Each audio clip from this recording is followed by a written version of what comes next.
নান্টু ভাইয়ের আগমন, শুভেচ্ছা স্বাগতম, শুভেচ্ছা স্বাগতম। নান্টু ভাইয়ের আগমন।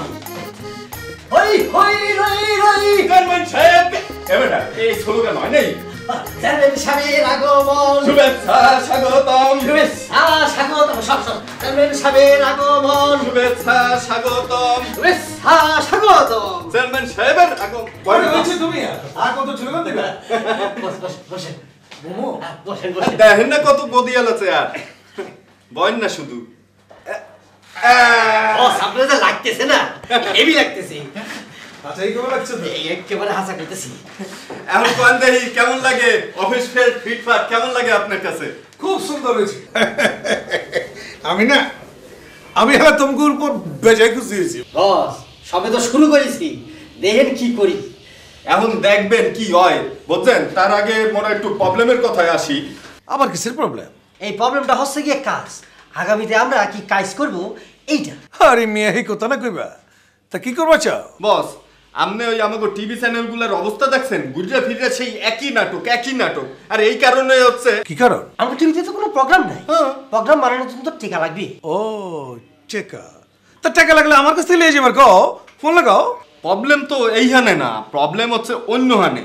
ওনারা তো ধরেন আপনার টাহা চায় না, ওনারা চায় প্রোগ্রাম, বুঝলেন? আরে মিয়া এটা কোনো কথা হইলো?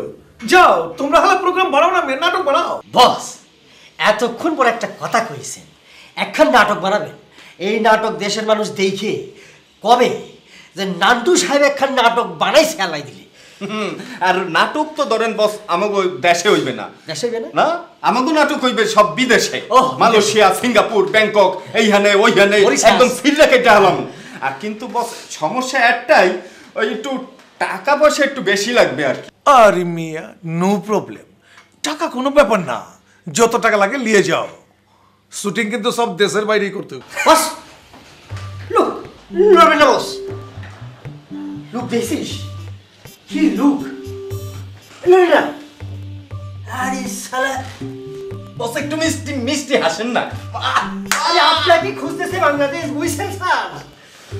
কি সব কইবা লাগছো মিয়া, আমি তাহলে কিছু বুঝবার পারতেছি না। বুঝবেন বস, বুঝবেন। যখন পেপারের মধ্যে বড় বড় করে নিউজ ছাপাবে তখন বুঝবে। অমিতাভ, টম ক্রুজ, শাহরুখ খানের ছায়া পড়বে বাংলাদেশের নান্টু রাজের। ও ভিনয়, এটা আবার কি কইবা লাগছো? হয় কে প্রবলেম কি? আপনি কি আপনার চেহারাটা কখনো আয়নায় দেখছেন? দেখছেন। হ্যাঁ কি চেহারা! আর আমাকে দেশে সুপারস্টাররা সব ওই লক্কর জক্কর ব্যবসায়ীরা সব সুপারস্টার হয়েছে। ওই তো কি নাম জানি, কি কুতুস। থাক মিয়া, তোমরা যে কি কো না, তোমাকে ভাবি যেমন কি কেউ। বস একটা কথা কই, কিছু মনে করবেন না। এই বউ আর ইয়াকে বেশি পাত্তা দিবেন না। ওর হলো বান্দরকে বেশি লাই দিবেন ও কান্দে উঠে যাবে। আপনি চেয়ারটা দিয়েছেন, এই চেয়ারে নিয়ে আপনি বসেছেন। কথা তো সবই ঠিক হয়েছ, মাগার বয়সটা একটু। বস কি যে কয় না। এই যে দিলীপ কুমার কত বছর বয়সে হিট হয়েছে কন তো? 50 বছর বয়সে, বুঝছেন? হ্যাঁ, আপনি একটু চক্ষুটা বুঝা খালি চিন্তা করেন দেই যে মৌসুমী, পূর্ণিমা আপনার হাত দুইটা ধুইরা ঘুরতে আছে। বস একটু ভাইবা দেন। এই বয়সে প্রথম কোন মাইয়া আপনার প্রেমে পড়ছে। ইয়ে মানে তোমরা কি হালা হাসাহাসি করবে লাগছো নাকি? আলবত কইতাছি। বস আমি কচ্ছি, আপনি পেপারের মধ্যে ইন্টারভিউ দিয়ে কুল পাবেন না। আর দেশে বিদেশের অ্যাওয়ার্ড পুরস্কার তো থাকছেই।